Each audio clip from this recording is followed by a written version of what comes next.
नमस्कार, राम राम, जय जोहार। मैं हूं सत्यमितान दीपक कुमार निर्मल कर स्वागत रहता सब जन के मोर blog channel Deepak Kumar blogger city में।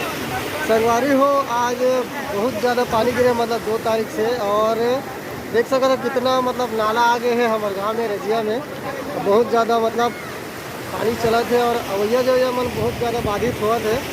पीछे देख सकते हैं आप मन है, बैक कैमरा से आप मैंने दिखा था कैसे पानी और पूरा भैया काटत रहेगा था अभी, है ना।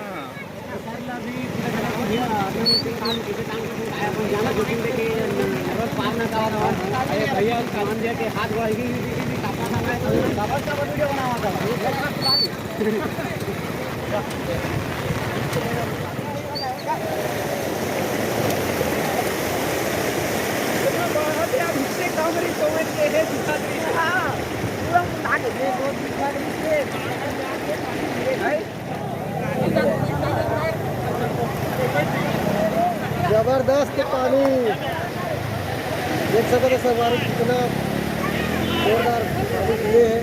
2 दिन के झड़ी में अब 2 दिन वही मौसम विभाग के साथ से नेट वन में ताज का दिख जाते पूरा पानी दिखा संगवारी। देख सकते संगवारी हो, सुरेश भैया चल रहे हैं लेकिन ओकरो हाथ गोड़ कापत है, दूरिया में चल रहे हैं।